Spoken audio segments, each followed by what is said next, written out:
Okay. And people usually respond like that. I just sent you a hi message, so I I'm see it. set up. Make sure you know. Okay. I see it. Okay, so this is my little game. I call it Black Love or Black Joy. And it's very easy. So I'm going to give you a category. And in that particular category, what I need you to do in that category is I need you to name 5 things in that category within 10 seconds. Okay. So really easy, right? Sure. Here's Depending on the category. Okay, wait a minute. Let me see. I'm gonna share. Hold on. I gotta share this to. I'm sharing it to my. I shared it to my profile too. Okay. And here's this. So it's gonna be a category that you can do. The only thing is you can't say any filler words. So you can't say no filler. You just gotta give me the answers. So 5 answers, 10 seconds. Okay. You got it? I got it.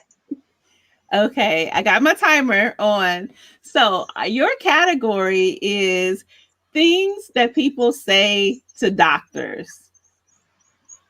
So that's it. 5 things that people say to doctors. Go.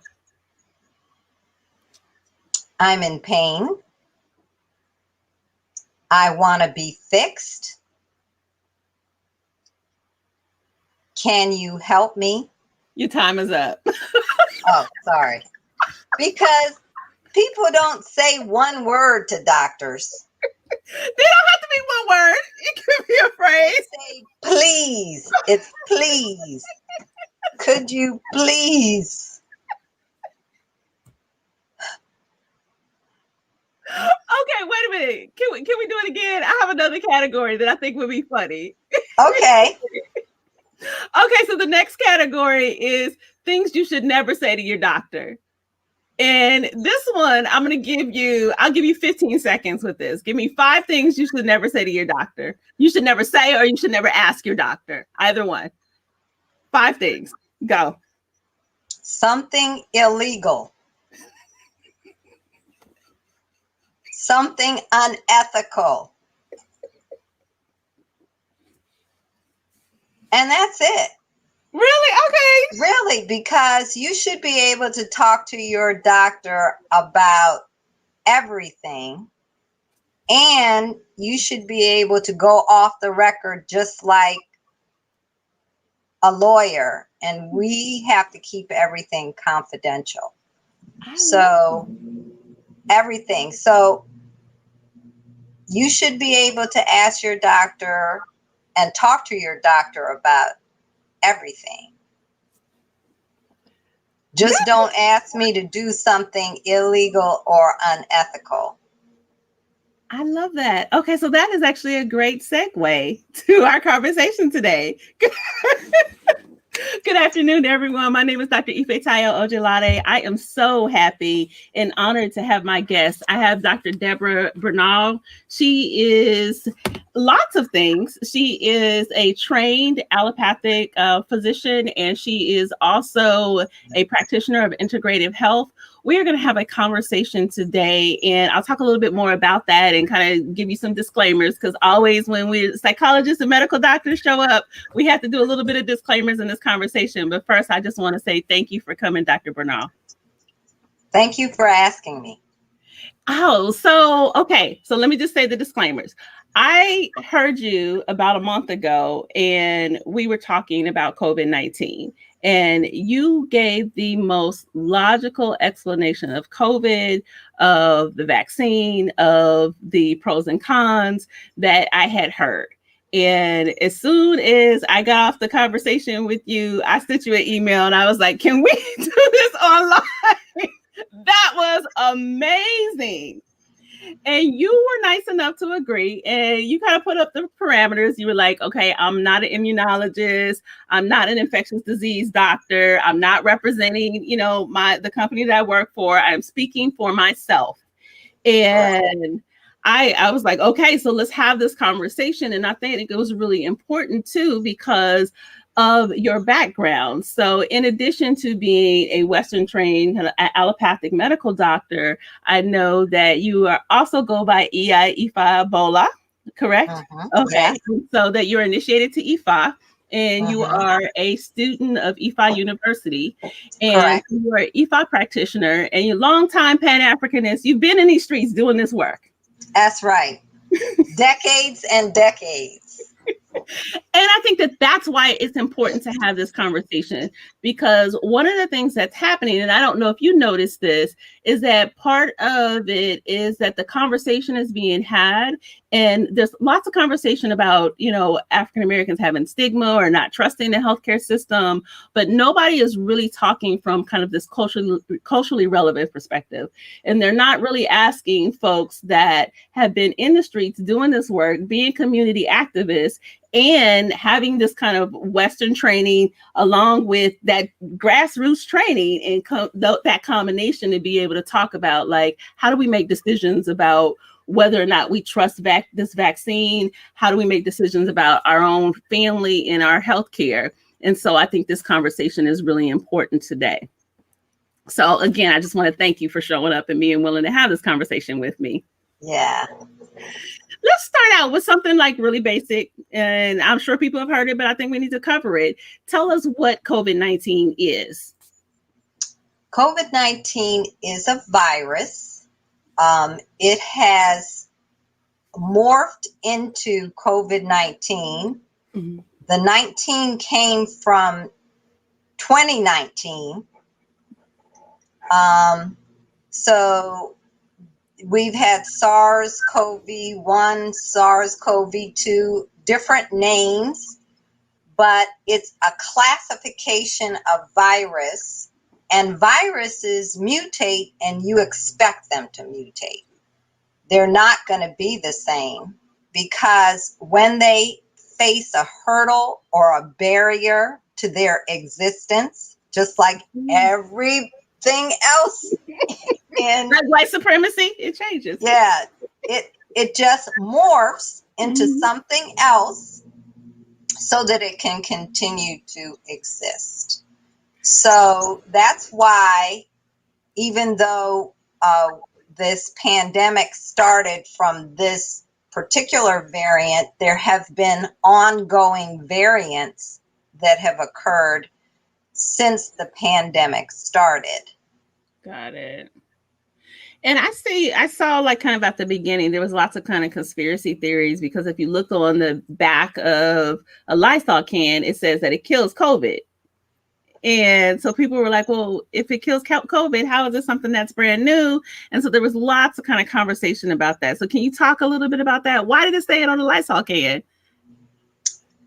Well, it said it on the Lysol can because it has worked on other forms of COVID. COVID has been around for decades. We've known about COVID, and that's one of the reasons why we were able to come up with vaccines, which seemed like within a short time. But these are things that people have been working on for years, because we heard about SARS a decade ago. They called it SARS back then, and they were worried about the SARS virus getting out. And actually, luckily, that didn't spread into a global pandemic. But we have become more and more a global village. Mm-hmm. I mean, think of the air transportation. Think of how much we move through all of the globe now compared to a decade ago, and even further before that. So that once it got loose, and because I don't think world leaders, including national and local leaders within this country, responded appropriately, it allowed it to go further, faster than it would have had precautions been put in place early. Okay. So actually, this is the first time that I'm hearing it. And maybe you said it before when I heard you talk, but I'm realizing. So I had heard of SARS. I had never heard of COVID before this happened, but I had heard of SARS. So SARS is COVID. It's the same thing. SARS is a SARS-CoV-2, SARS-CoV-3, COVID-19. These are all iterations of a virus. Wow. The COVID virus. Okay. Yes. And I know that we have people that are listening. I want this to be a dialogue. So if you're listening and you have questions for Dr. Bernal, please put them in the chat so we can ask her questions. She's here again. She's telling you her opinion. She is not an immunologist. She's not an infectious disease doctor, but she is a trained allopathic medicine doctor. And so she can answer your questions if you have questions about this COVID-19 and the vaccine. And so I want to go to that point that you just said, that they've been working on the vaccine for a long time, because I mean, admittedly, my thought was, I don't trust these folks. It came out of this past administration, and we saw all the demonic stuff that was going on with the past administration. So I was like, I'm not trusting the vaccine. So talk to me about this vaccine and whether or not I should trust it. Okay. And it is not one thing. There are a plethora of COVID vaccines, and they've been developed in different ways by different companies. So we're not talking about one thing, but I would definitely like to say that this type of scientific endeavor is definitely not new. Mm-hmm. If you think of what we call H1N1, or the flu virus that people get a quote unquote flu shot for, that flu has a variety of strains too. That's why sometimes people get the quote flu vaccine early in the year, and then they still get the flu, and they say, what's going on? Well, when you produce the vaccine, you're producing it for a category, but sometimes what you produced isn't what ends up spreading around. That's one of the reasons why there is some concern that the variants that are popping up, South Africa, Brazil, in different Asian countries, might not respond to the vaccines that have been developed. But luckily, there's no indication at this time of that being true. But there are tests going on right now to determine if they're responsive to those variants as well. Okay.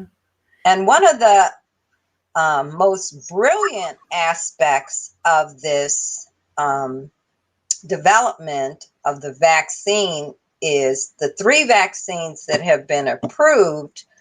The part of the virus molecule that they used in developing the vaccine was the outer casing of the spike protein, how it grabs your cell to get into it. So what they've done was formed something against that protein, and so far that protein has been consistent with the virus. So they didn't formulate it against something so obscure that it would be hard to identify by your immune system. Got it. They picked like the most obvious part that was going to come in contact with your body to give you a warning to say, uh-oh, this isn't supposed to be here. you need to mount a defense. Got it.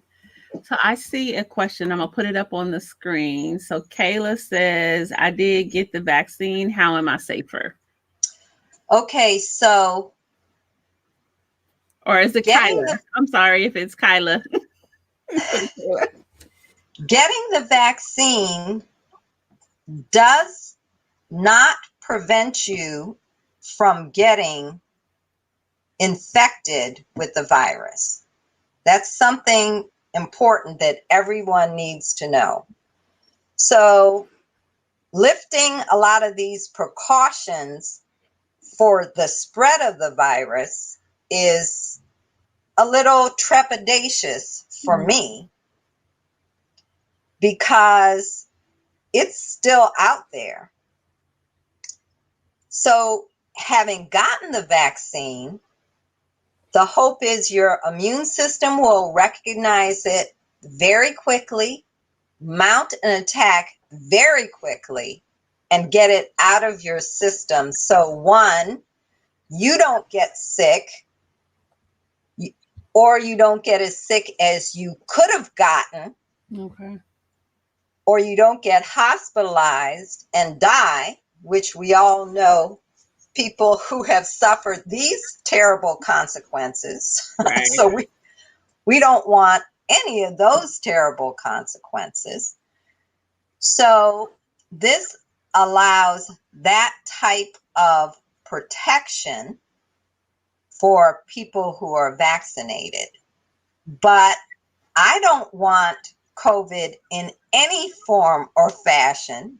So I still want to be protected from other people who might be spreading the virus.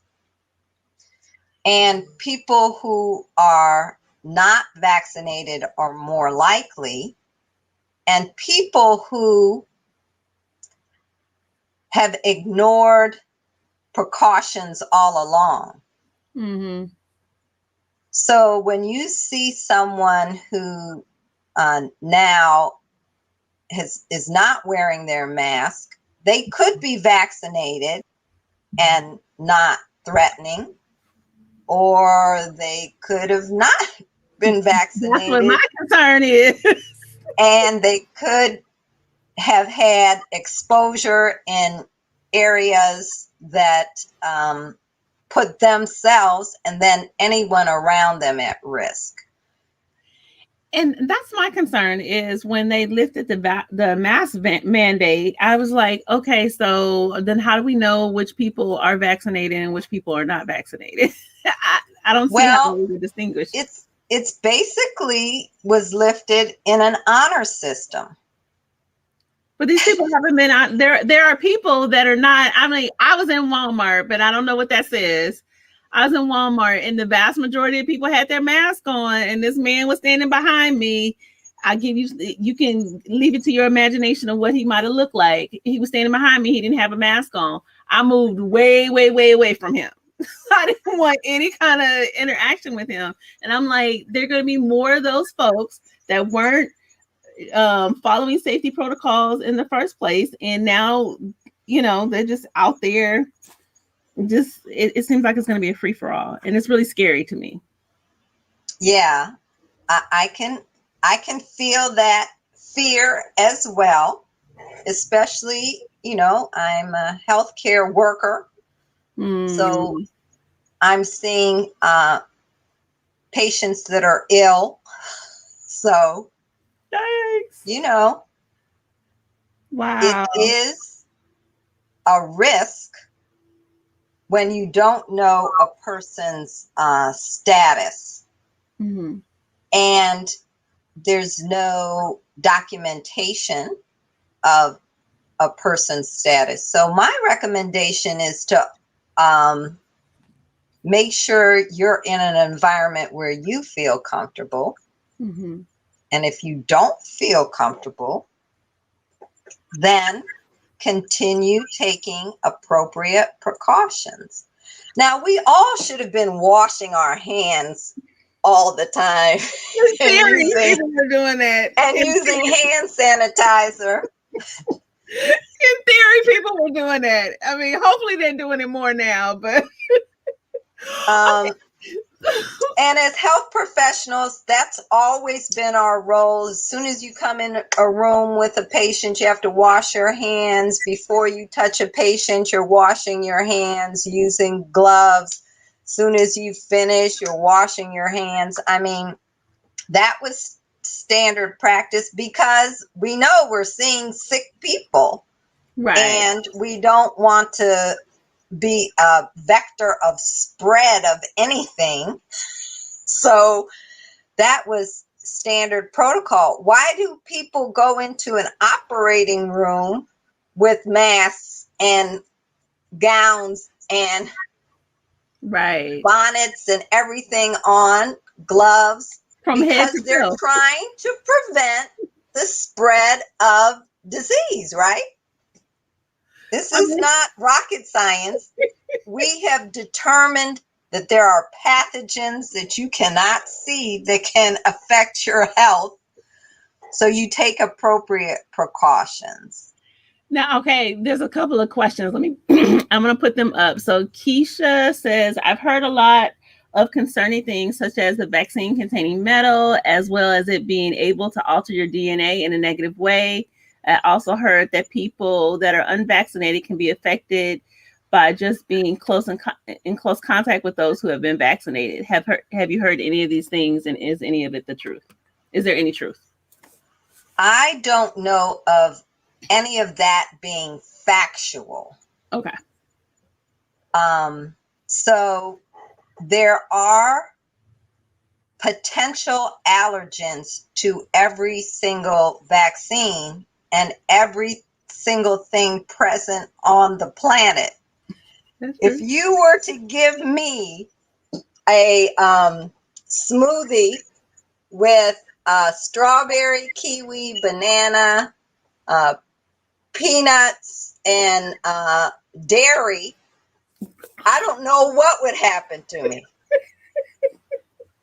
Because I haven't exposed myself to any of those since I got hives from strawberries, and I've had congestion from bananas. I have an allergy to peanuts.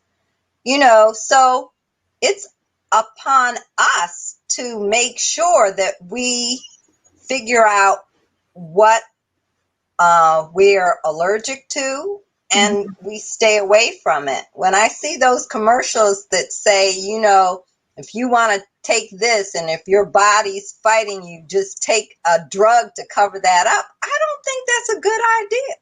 I don't either. If your body's fighting you back, it's telling you don't do that, don't eat that, don't expose yourself to that.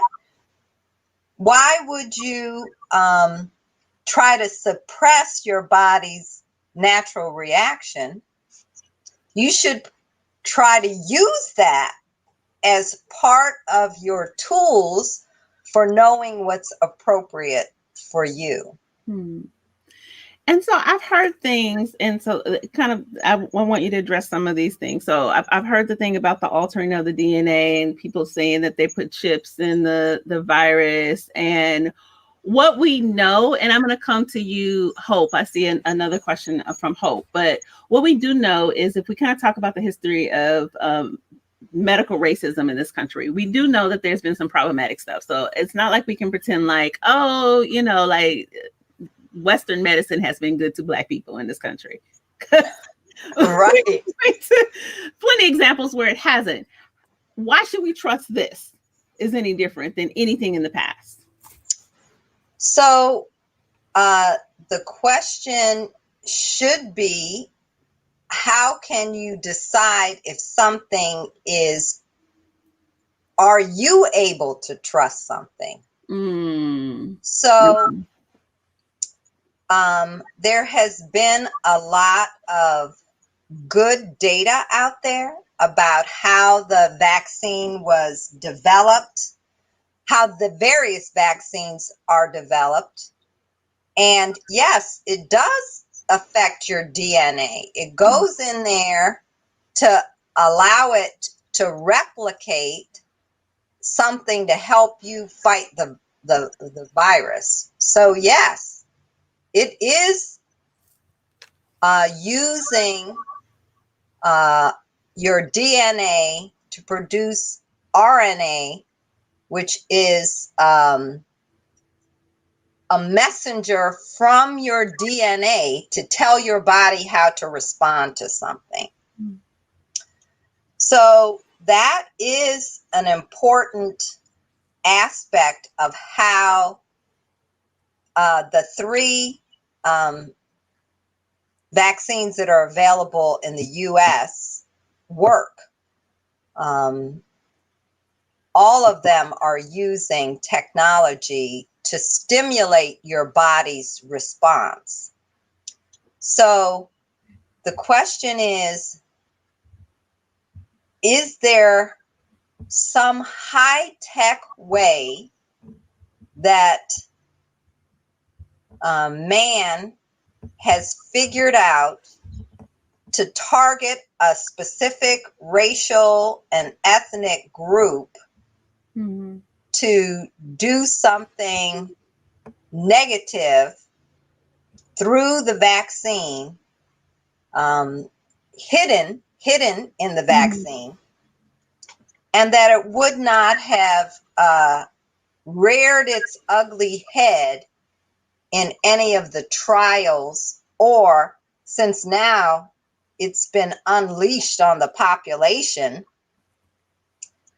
wouldn't have become obvious. So my scientific brain says, number one, I don't think we're that high tech. I don't have a tricorder from Star Trek to start scanning my patients and making alterations at this point. You know, I'm waiting for my tricorder. They haven't issued me one because there isn't one yet. So my scientific mind says that is extremely just unlikely, because the technology and the science is not that expert yet by any stretch of the imagination at this time. Or what about just not even necessarily targeting one specific population, or just not caring and being greedy and just making something haphazard? I mean, how do you respond to that? There's a lot of money to be made in the vaccine. Right. And it has made a lot of money. How I respond to that is definitely we would have noticed any trends or concerns because there has been so much data collected. Okay. That things would have shown up, and there are a broad spectrum of scientists evaluating and reviewing that data. Yeah. Now, we also know that the vaccines have had allergic reactions with people. And although they've been small numbers of people, you would like to know if that was going to be you before you get a vaccine, right? Yeah, I would like to know. Or like with the Johnson & Johnson one, where they stopped it for a minute and let it go back because of the blood clots. And so people, you know, I mean, certainly with me, I'd be like, I don't think I want to take that because I don't want to get blood clots. Well, the science showed that the people who got blood clots were already predisposed to blood clots for many reasons. You can have conditions that predispose you to that. Okay. The biggest one is women on birth control, and a large portion of the population. Right. So you know that anytime a woman is on some kind of birth control, it has a list of disclaimers. Mm-hmm. One of the things on those lists is blood clots. Mm-hmm. So if you're predisposed to that, then I would think it would be a rational, logical thing to think that if I'm predisposed to blood clots, I should consider carefully getting a vaccine that has been implicated in blood clots. Got it. And I think, we have to use all aspects of the way we can know things as human beings.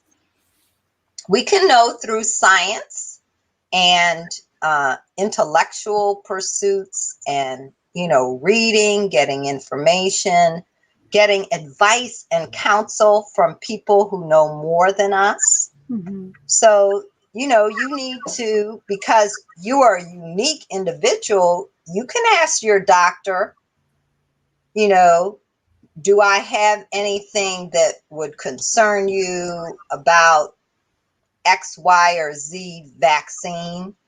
Or what are your thoughts about me getting a vaccine at all? Because there are times that they have said that you shouldn't get a vaccine. If you have had another vaccine within a few weeks, you should wait those few weeks before you get another vaccine. So, you have to be prudent and think of it in the context of your whole life cycle. Then they also talk about immune suppression, medications you might be taking that would suppress your immune system, injections you might be getting maybe for pain or other reasons that might suppress your immune system. There are a variety of things that are specific to yourself that you need to keep in consideration moving forward. The other thing they found out really quickly after starting rolling out the vaccines is that women who were scheduled for their routine mammogram and had gotten it within the vicinity of having had their COVID vaccine had lymphadenopathy, which is a proliferation of their immune system. Their lymph nodes got bigger, specifically in the armpit on the side where they got the vaccine. Now, if you're having a mammogram and it comes back lymphadenopathy, that's scary. Mm-hmm. But they found out it had to do with your immune system's reaction to the vaccine, which is a good reaction. You want your immune system to react. You want it to be on alert so that if you get exposed, it can attack the virus. But you don't want to confuse it with something like a signal that your body might have breast cancer or something other nefarious thing. Mm-hmm. So very quickly they came out with a warning. They didn't think of this beforehand. It came afterwards. That again, you should either take your mammogram before, wait until after you get your series and your body has come back to normal again before you get the vaccine. Either before or after, but not during, because it could give you, quote, false positive results, meaning implicate something that it really isn't. Right. I say another question, and I think this is something, Hope's question is something perhaps both you and I can address. So she's talking about her 16-year-old daughter and saying basically her daughter's fear of catching the virus has really kind of crippled her, where she doesn't want to dance. She's gotten an opportunity to go out of state to go to school, and she doesn't want to go. So she just kind of wants to stay at home. And so when you're talking to parents that have youth and the youth have anxiety about catching the virus, what would you say to the parents? That it's real, but we have to put together a formulation of something that allows a child to come into an acknowledgement of the reality of the fears and what they are in control of. Yeah. Because being out of control causes anxiety. And so just like me going to the store and deciding I'm going to still wear my mask and I'm going to stay 6 feet away from other people who are not going through those precautions, that's an option that gives me control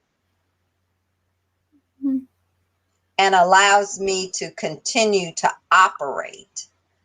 I also have worked with a friend who has some groundbreaking technology. I'm waiting to get a personal unit myself that can clear the air in front of me, but it's something that can clear surfaces and the air of pathogens, including COVID. And it's something you could use to protect your home, your office, places where you are. And now the newest innovation is this little mobile unit that you can take on the go with you. So, yeah, so that's something. I can't wait to get mine because I love to travel, and I've been at home. I've been at home for over a year because I won't travel. But I love what you said because you're really talking about how do you manage anxiety. And one of the ways that we know that people can manage anxiety is that they have information and they understand what they have control over and what they don't have control over. We don't have control over what other people are doing, but you do have control over your body, whether or not you wear a mask, whether or not you wash your hands, whether or not you sanitize. All the things that you stay 6 feet away or even more. Like I try to do more than 6 feet from people as much as possible. So there are a lot of things in this world right now we do have control over. And if I can kind of take it to just the original handling under the former administration, what you saw is a constant kind of psychological battle, not just with COVID-19, but a constant psychological battle to have people feel like they don't have control over anything, that someone else has control over their lives and how things were going to function in their lives. And I think that that's one of the tools of white supremacy and just oppressive capitalist systems is to have people feel like they're out of control, that there's nothing that they can do. And just to remind our young people is that you do have lots of control over the situation. You have control over how you manage your health. You can't tell other people what to do, but you absolutely can make decisions about how you move through the world. And that makes all the difference. And how you live your life. There are ways that you can enhance your immune system just by eating right, drinking water. Well, we're missing all of that. Yes. I mean, come on. There are so many ways. Exercise, sleep. When you don't get enough rest, your immune system can't function appropriately. So you don't have to just think of it as COVID precautions. Think of it as empowerment. How do I empower my own immune system? I love it. Against COVID or anything else? Any dis-ease. I want to be at ease. I want to be fully functional. My specialty in physical medicine and rehabilitation works with people with disease, disability, anything to have them function optimally. That's my whole philosophy. How do I eat? How do I meditate? Do my yoga, exercise, get enough rest. I love to sleep. So that my body is optimally prepared for the challenges ahead of it. And you know, as a provider that works with persons that are struggling, how much they share with you, and it can't be a burden. It can't weigh us down. We have to be empowered to assist without taking things on in a way that disempowers us. So another analogy from Star Trek, we have to have not only a force field like we think of this field around us to protect us from COVID, we have to have a field of empowerment mentally, emotionally, and spiritually around us to navigate life and all the decisions we make. Now, you know, you took me in another segue. Okay, so we talked about mentally how to be able to manage it. You talked about physically how to be able to manage it. And I love that you talked about just like boosting your immune system, because we're not talking about that very much. We're talking about avoiding the virus as opposed to like, how do you make sure that you're healthy? But then you also said this part about spiritually. So quite a few people that listen, not all, but quite a few people have some kind of engagement in African spiritual systems. And I know that you are initiated to Ifa. And so as an initiative Ifa, then that is one of the things that I think about in terms of making decisions, is going to Ifa and asking questions about how I'm going to navigate situations. So for those of folks that are some type of in some kind of spiritual system, and it doesn't have to be an African spiritual system, how would you suggest that they engage their spiritual system to make decisions on whether or not they take the vaccine? So I think we all have some type of cosmology, which is just a belief system. So the question is, are you staying in alignment with that belief system? I love it. Can you feel centered and open and in your knowing and intuitively connected so that you can figure out what is good for you, what is working for you? And you can make those decisions in making a smoothie in the morning, right? To make sure you don't put in something that won't be to your benefit. And you can use that to make decisions. So often patients come and say, this doctor says that I should do X, Y, and Z, get a surgery or get a procedure, blah, blah, blah.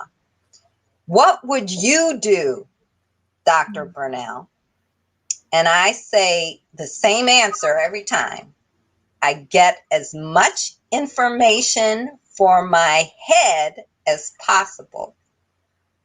run it through my gut to see what that reaction is, but have it filter through my heart so that I know whether it's right for me. I love it. So we have to be intuitively connected, but sometimes there are blocks to that. And sometimes people haven't cultivated that enough. Do you understand what I mean? Because they are not centered, because they are not grounded, because they haven't worked on it. It's just like exercise. I don't start lifting 50 pounds. I start with 1 pound, 3 pounds, 5 pounds, 10 pounds, and I work up over time.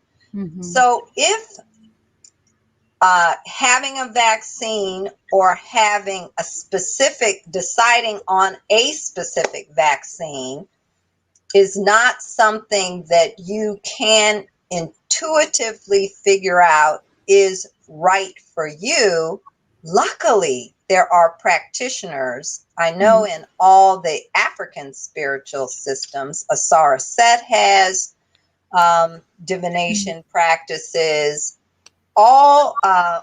Most African systems do, and other systems in Asia, there are systems, India. Yeah. So, First Nations, yeah. Right. So the question is, if you cannot make that decision because of barriers that you have, luckily there are practitioners that can help you decide what is appropriate specifically for you. And I think that's very important, that if you can incorporate that into your belief system, then you can move ahead with that. And there's some people that cannot, and that's fine too. They just have to figure it out a different way. I love what you said, because what you're saying is basically, in Ifá, we talk about using your ori, which your intuition is, in that stomach, the solar plexus area. And so basically what you're saying is you get information intellectually. So you got to have good information. Y'all don't get on YouTube and just find some random doctor that has not gone to school. I know that makes it sound like I'm hating, but I'm sorry. There's folks out here that have been doing this work, and we also have good training. So you got to get reliable information, and then you ask your intuition whether or not that's good, and you run that through your heart. And if you still, after that, you can't make a decision, then that's when you go, and if you are part of a spiritual system that has some kind of intuitive divinatory or reading system, then you can get information there. And again, it's more information, but you ultimately have to make the decision. So I think that's really important. I have another question here. It's Christina. She's talking about suffering from an autoimmune disorder, and then also being a cancer survivor, and just being worried about the side effects of the vaccines. Can you talk a little bit about the possible side effects? So when you go to get the vaccine, you'll get a sheet of paper, and you can download that from the CDC website ahead of time. You don't even have to get the vaccine. It's a list of possible side effects. Okay. And it's a pretty long list, but it is similar to any other vaccine. Fever, chills, headache, body aches. It's almost like having a flu, if you know what I mean. But which I dislike a lot. But on a short term, and not taking over your body. Of course, we talked about the lymph nodes and everything, because you're mounting an immune response. So for people who have had problems with their immune system in the past, a lot of the fear is that they won't mount enough of a immune response. Not that the vaccine itself is going to cause more quote unquote side effects. The side effects are more related to the immune response or any allergic response.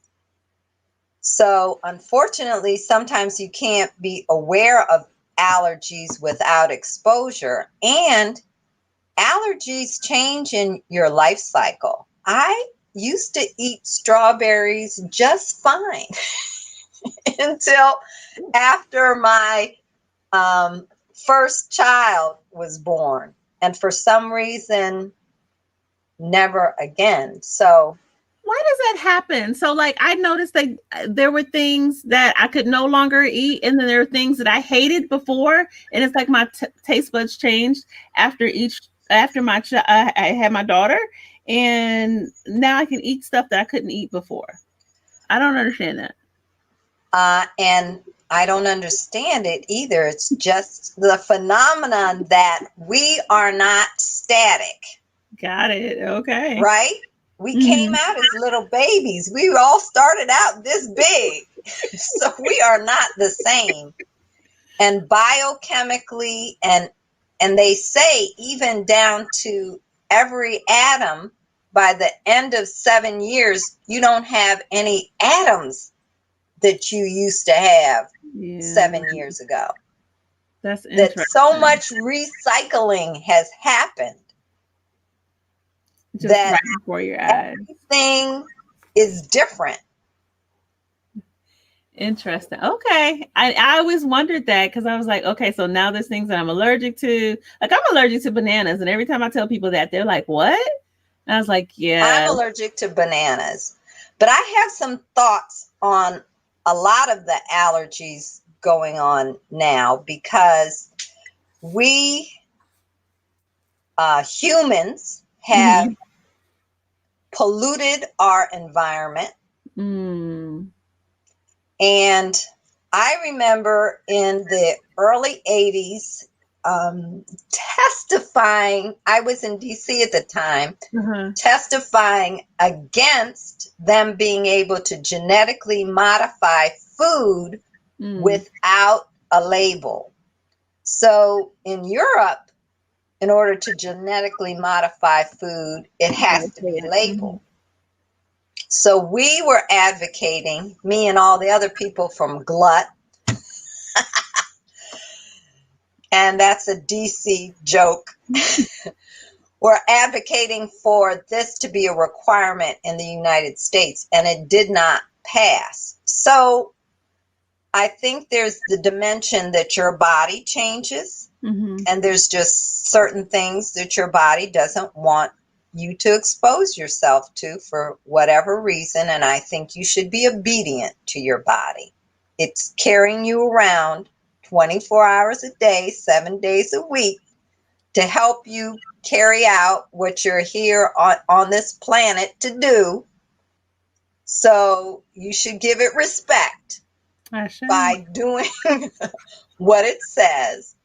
But then, this is a co-creative universe. There's other aspects as well. So how farming has changed, pesticides, all that, and then genetically modified foods, how all that has happened can have an additional effect.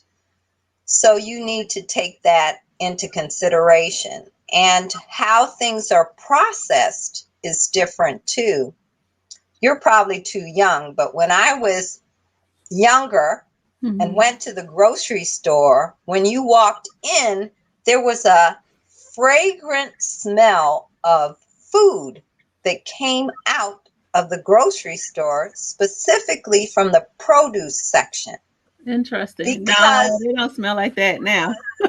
Because food was allowed to ripen on the tree and then be delivered to the grocery store to be sold. Now, most of the things you see at the grocery store, they're green. They have been picked prematurely. Mm-hmm. Yeah. That's why you don't smell them. And that's why they actually don't have the full complement of vitamins, minerals, and nutrients that they normally would have had they been allowed to ripen on the tree. So when we go to the Caribbean or to Africa and get those fruits like a mango, you It's buy a different. mango here, it's hard, it's leathery. You go and get a mango off the tree, it's melting in your hands, juices pouring down your face.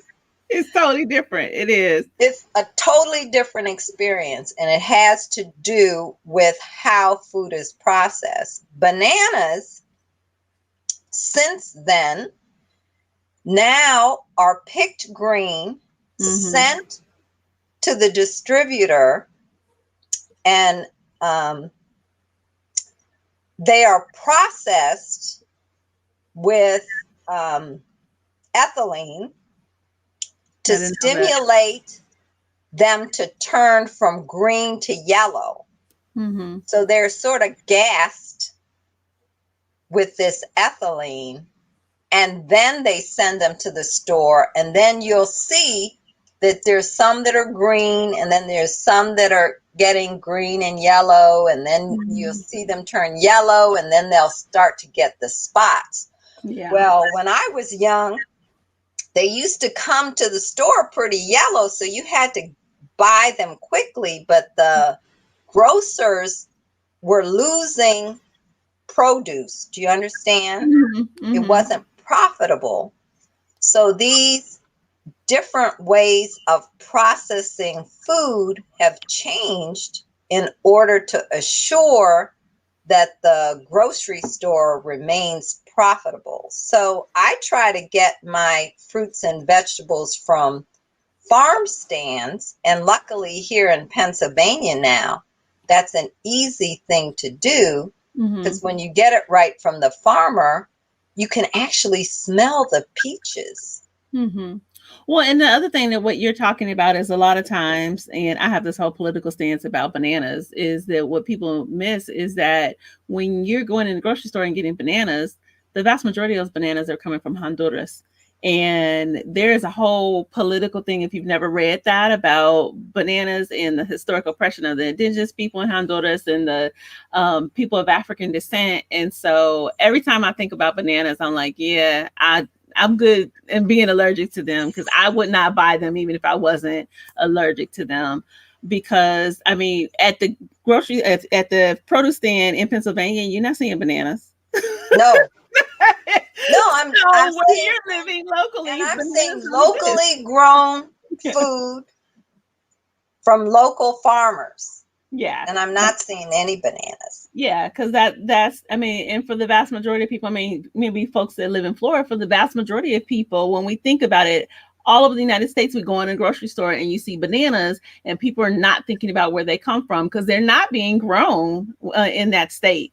So, and just like the pineapples and all the mangoes and all the, you have to be in a tropical environment. All that stuff. Dr. Bernal, have you already been vaccinated? Because I know that you work with patients all the time. And so I have been vaccinated, and I made my decision for vaccination how I recommend everyone else does. That's beautiful. That's beautiful. So we're at the end of our time. Do me a favor and let people know, if they're trying to get more information just really about vaccinations themselves or about the virus, what are good resources that they can get online, as opposed to, like, admittedly, this video is going on YouTube, but not like looking up some random person on YouTube and talking about it. What are good videos or good resources that have factual scientific information? The National Medical Association has good information. I'm a member of that organization. It is over 125 years old, predominantly African American physicians started before they, quote, allowed us into the AMA. And so that's the National Medical Association. National Okay. Medical Association. I'm gonna put that in the chat. And that's an important resource for people of African descent and all minorities, because our focus is on quote unquote minority providers and patients and health disparities. And so they have been very targeted on our community. And so I would definitely highlight them as a good resource for people of African descent who would like information. Okay. And then you also have a book. Yes, I do. And you have a book. Tell us briefly, just a quick snippet of. Okay, it's called Self-Mothering, My Mother's Counsel. And I actually wrote this book as an answer to patients who don't take care of the little child inside of them. And our mothers, our fathers, they can only be themselves. But as we grow and mature as an adult, we can pick a wide variety of people as mentors and role models to facilitate our growth as more evolved humans. And so that's the whole concept behind the book, identifying people and struggles in my life and how those role models and mentors helped me through those struggles. So I reveal some things about my own struggles and tell a lot of history about those people that have helped me and where they have gotten their power from and what power they've shared with me so I could be an empowered human going through the challenges, the ajagun of life. Lord, and you know that there's ajagun. Those are the people, the enemies of human beings. Loss, sick, paralysis, death, all the negative stuff. And COVID-19. And COVID-19, sickness, sickness, that's one. So is it okay if I put your website there? People are interested in getting your book? Yes, DeborahBernal.com. It's an easy website to. I put it on there. So, Dr. Bernal, thank you so much for having this conversation with me. I appreciate it. No problem. It was a delight. Yay. And thank you everyone for listening. If you enjoy this conversation, do me a favor and share it. Press like. Come back every Friday. I hang out. We'll be on vacation next Friday because next Friday is the holiday weekend. So we got to have some kind of rest. But after that, we will be back on the first Friday in June, and we're going to be talking about Black trauma porn. And what do we do when we're seeing all these movies and other kinds of things that are impacting us psychologically? So come and hang out and have this conversation with us. Take care. Thank you.